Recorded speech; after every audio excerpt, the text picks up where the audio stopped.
안녕하세요. 실버스쿨입니다. 오늘은 은퇴 후 60대에 살아남는 비법 가장 확실한 노후 준비 두 가지에 대해 깊이 알아보겠습니다. 인구 구조 변화와 저출산, 고령화로 인해 60대 노후가 점점 더 도전적인 시기가 되고 있죠. 특히 영상 후반부에 가장 중요한 두 가지 비법 근로소득의 지속과 가족관계, 강화와 이를 실천할 구체적인 전략이 담겨 있으니 끝까지 놓치지 말고 보시고 미리미리 준비 시작하세요. 한국 사회는 급속한 인구 변화의 한가운데에 서 있습니다. 과거 1950년대부터 1970년대까지의 베이비붐 세대가 주축이 된 인구 호황기에는 경제가 고속 성장하며 제도가 그에 맞춰 설계되었지만 지금은 저출산과 고령화가 동시에 진행되면서 사회경제 시스템 전체가 위협받고 있습니다. 2025년 현재 한국의 총 인구는 약 51.6700만 명으로 추정되며 이는 2024년에 51.7200만 명에서 약간 감소한 수치입니다. 더 구체적으로 말하면 2025년 7월 1일 기준 인구는 51.500만 명으로 이는 아시아에서 13위, 세계에서 29위에 해당합니다. 이러한 인구 정체는 단순한 숫자 감소가 아니라 내부 구조의 왜곡을 의미합니다. 출생률은 여전히 세계 최저 수준으로 2024년 여성 1인당 출생아 수는 0.75명에 불과했으나 2025년 상반기 15월 출생아 수가 10만 6,048명으로 전년 동기 대비 6.9% 증가하며 희망적인 신호를 보이고 있습니다. 특히 4월 출생아 수는 8.7% 상승해 30년 만에 가장 빠른 증가율을 기록했으며 이는 정부의 출산 장려 정책의 출산 지원금 확대, 육아 휴가 강화과 사회적 변화 결혼 증가의 영향으로 분석됩니다. 그러나 여전히 인구 유지에 필요한 2.1명에 크게 미치지 못하며 장기적으로 인구 감소는 불가피합니다. 실제로 한국 인구는 2024년에 51.7500만 명으로 정점을 찍은 후 감소 추세로 접어들었고 2125년까지 현재 수준의 15%로 줄어들 수 있다는 전망도 있습니다. 고령화 속도는 세계에서 가장 빠른 수준입니다.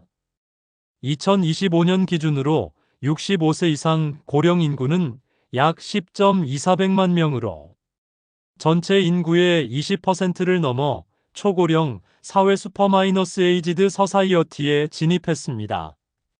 이는 2018년에 고령 사회 에이지드 서사이어티 14% 이상로 들어선 지 불과 7년 만의 일로 일본 24년이나 프랑스 115년보다 훨씬 빠른 속도입니다. 2072년에는 고령 인구 비율이 50%에 달할 수 있다는 예측도 있으며 이는 생산 가능 인구 1564세가 급감하고 피부양 인구 고령자 및 아동가 증가하는 구조를 초래합니다.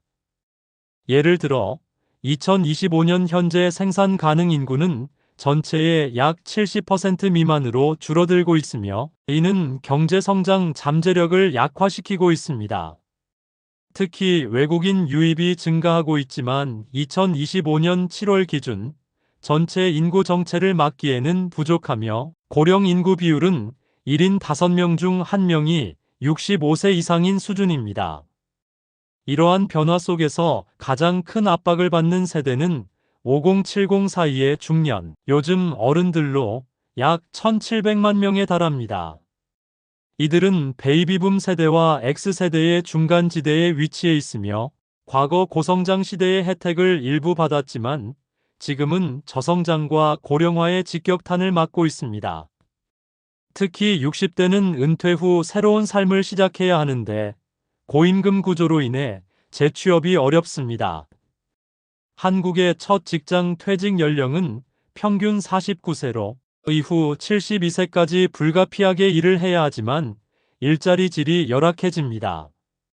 저성장 시대에 잠재 성장률이 2% 미만으로 떨어지면서 기업들은 비용 절감을 우선시하고 이로 인해 중년 세대의 활용이 제한됩니다.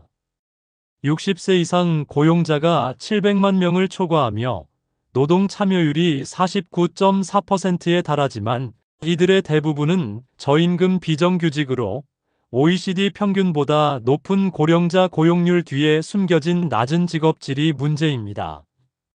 문제의 핵심은 제도의 미스매칭입니다.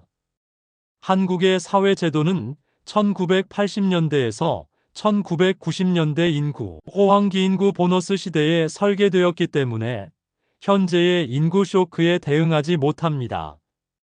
대표적인 예가 연공서열형 임금 체계입니다.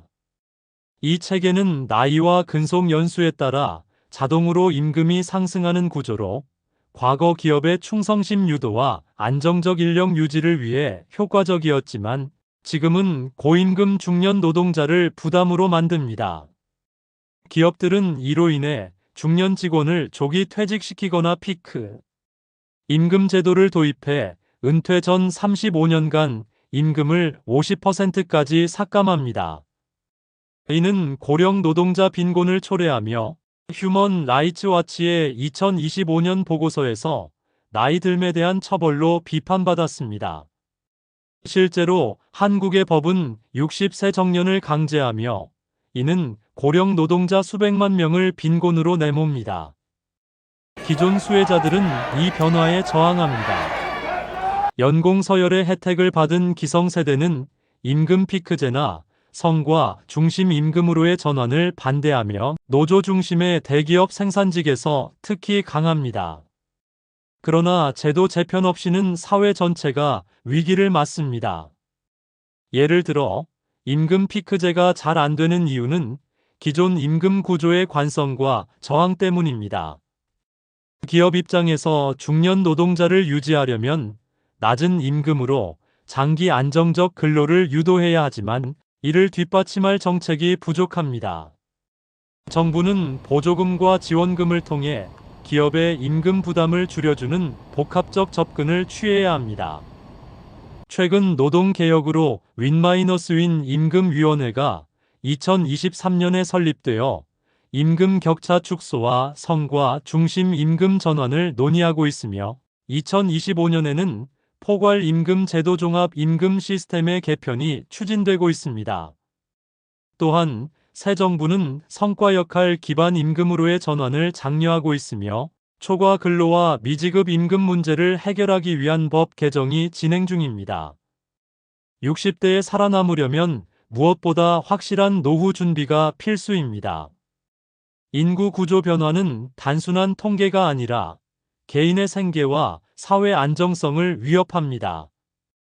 오늘은 가장 확실한 두 가지 비법 근로소득의 지속과 가족 관계 강화를 중심으로 이를 뒷받침할 전략들을 깊이 탐구해 보겠습니다. 먼저 근로소득 지속을 위해서는 정년 연장과 재교육 프로그램이 핵심이며 가족관계 강화는 고립 방지와 복지 비용 절감을 위한 사회 네트워크 구축입니다. 이러한 변화가 제도적으로 뒷받침되지 않으면 한국은 2072년 고령 인구 50% 시대에 경제 파탄을 맞을 수 있습니다. 따라서 인구 구조에 맞춘 제도 개편은 선택이 아닌 필수로 정부 기업 개인의 협력이 요구됩니다. 노후 준비의 핵심 소득 포트폴리오 5가지와 균형.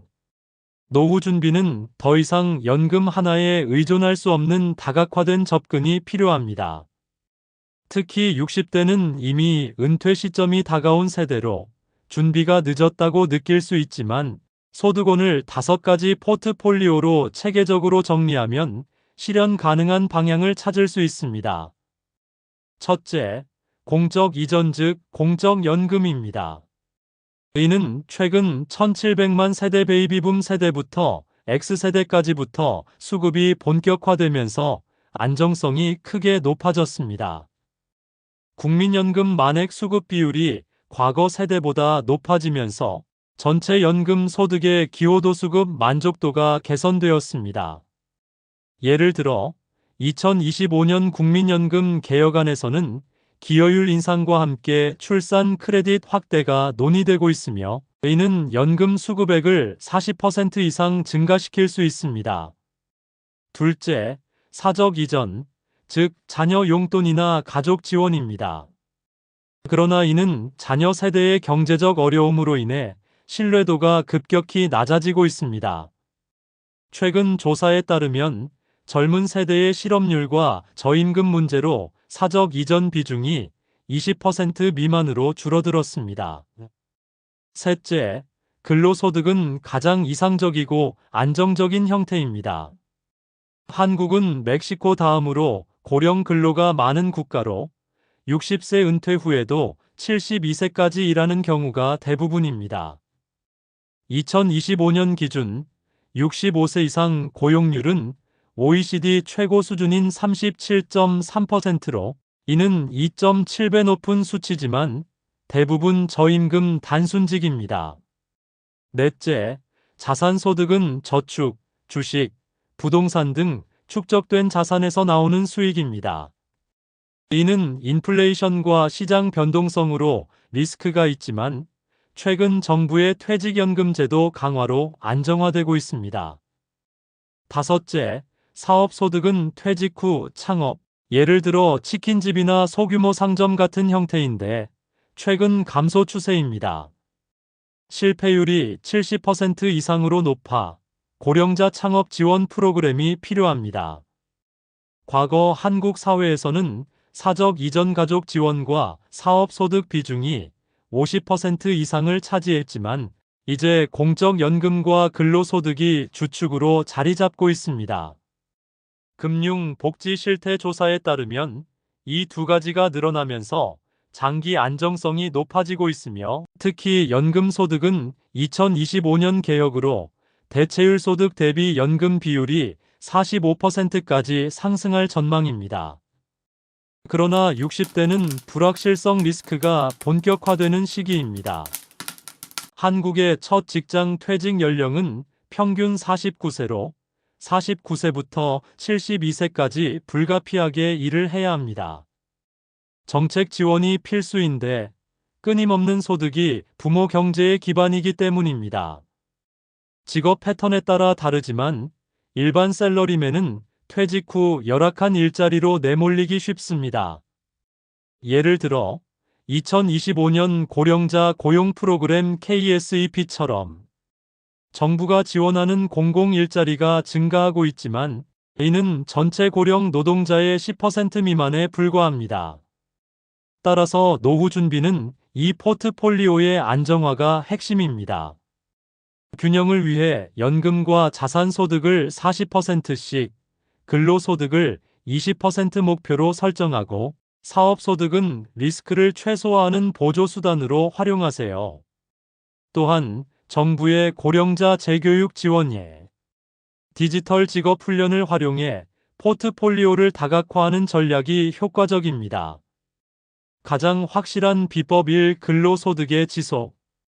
60대에 살아남으려면 근로소득을 72세까지 유지하는 것이 첫 번째 비법입니다. 이는 단순한 생계 유지가 아니라 경제적 심리적 안정성을 제공합니다. X세대 마인드로 회사와 나의 미래를 동일시하지 말고 직업 중심으로 접근하세요. 마지막 투자 기회로 스킬을 업그레이드해 경쟁력을 높여야 합니다. 예를 들어 디지털 리터러시를 익히거나 새로운 자격증의 IT 컨설턴트, 헬스케어 코치를 취득해 프리랜서나 컨설턴트로 전환하는 것도 방법입니다. 60대는 체력이 떨어질 수 있으니 육체 노동보다 경험이나 전문성을 살릴 수 있는 직업을 찾아야 합니다.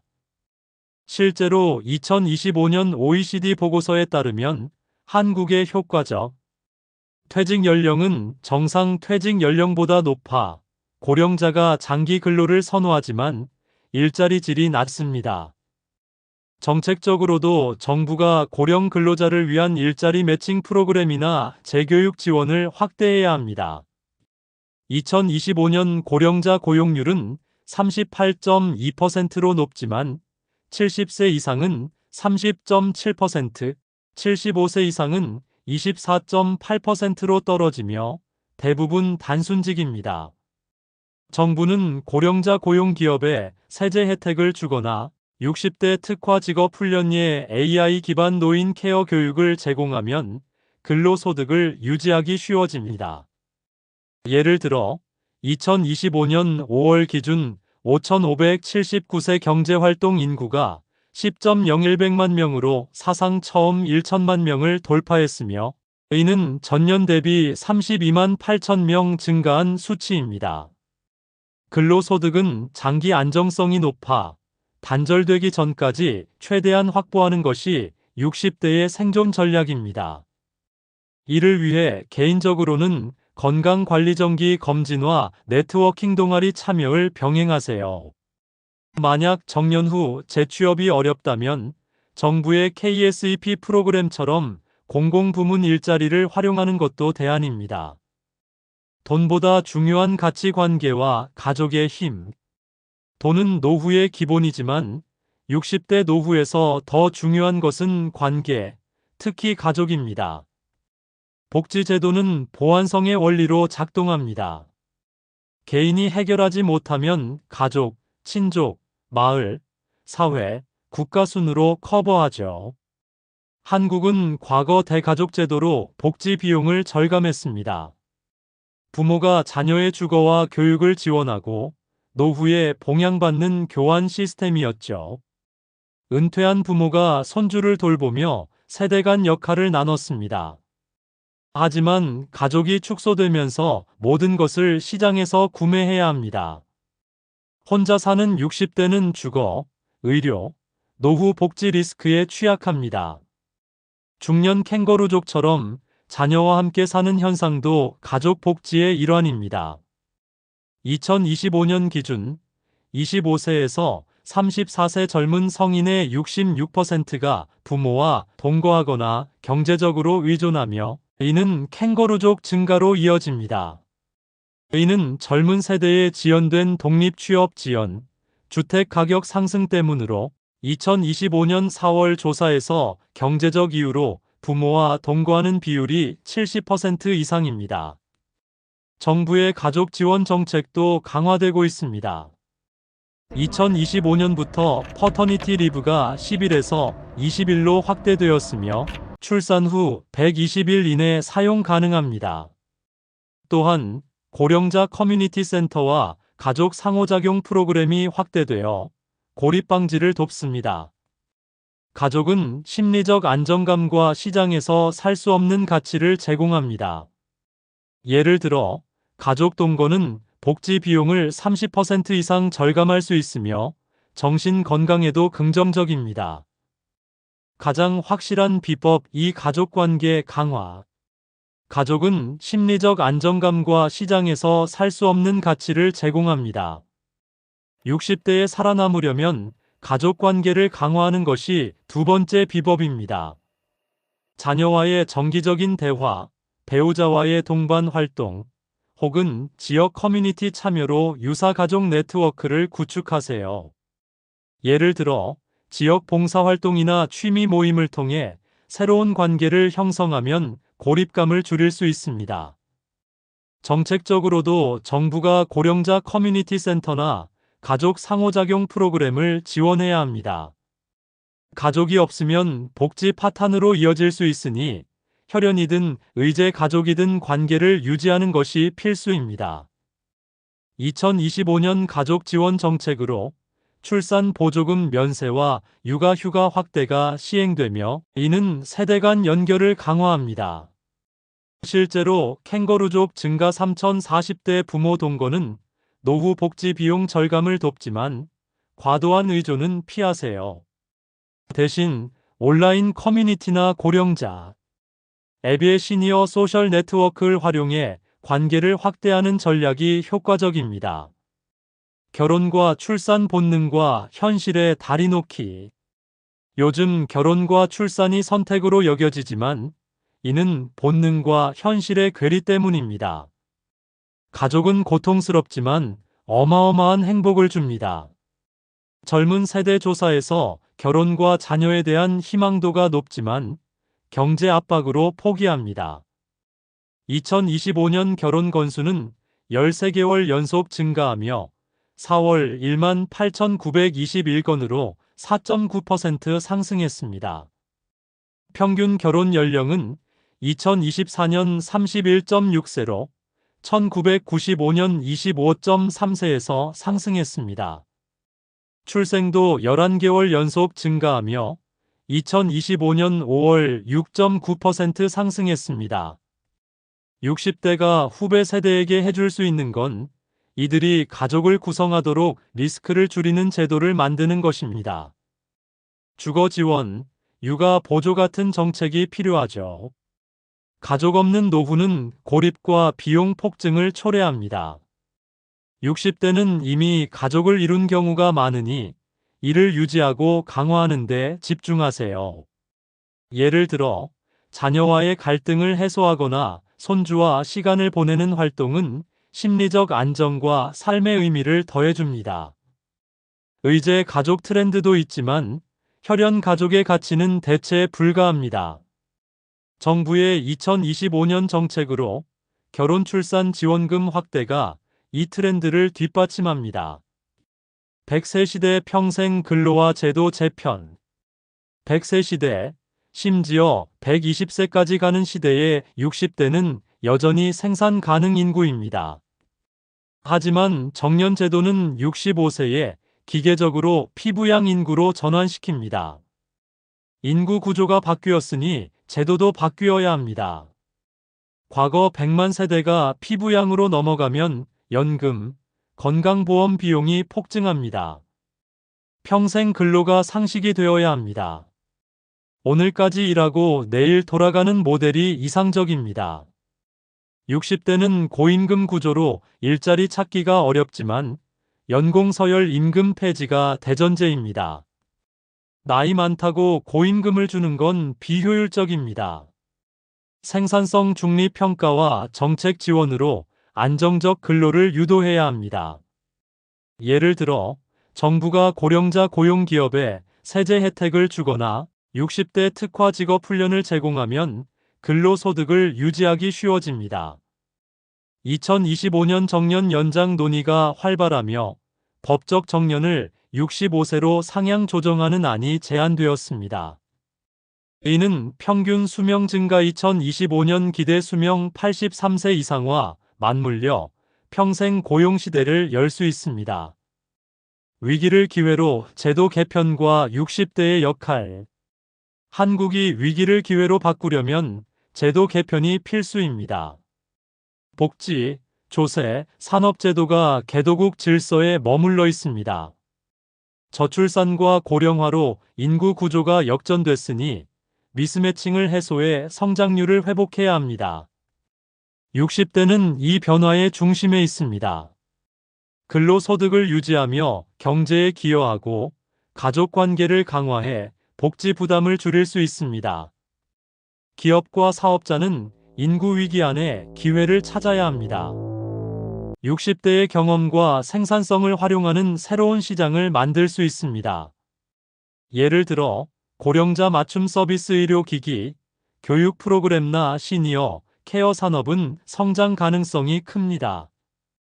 개인적으로는 근로와 가족을 중심으로 포트폴리오를 안정화하세요. 출산율 0.72는 위기지만 새로운 지속 가능 모델을 만들어 세계에 팔 기회입니다. 2025년 정부의 인구정책 출산 지원 예산 30조 원 확대의 이 전환을 돕습니다. 결론 60대 생존의 두 열쇠.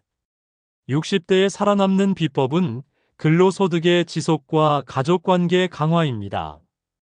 첫째, 72세까지 직업 중심으로 스킬을 업그레이드해 근로소득을 확보하세요. 정책 지원과 재교육으로 가능합니다. 둘째, 가족과 커뮤니티 관계를 강화해 심리적 안정과 복지 비용 절감을 얻으세요. 이 두 가지는 돈으로 살 수 없는 가치를 제공하며 100세 시대를 넘어 120세까지 지속 가능한 삶을 보장합니다. 인구 구조는 위기지만 60대가 앞장서면 기회로 바꿀 수 있습니다. 정부의 2025년 개혁을 활용해 개인 전략을 세우세요.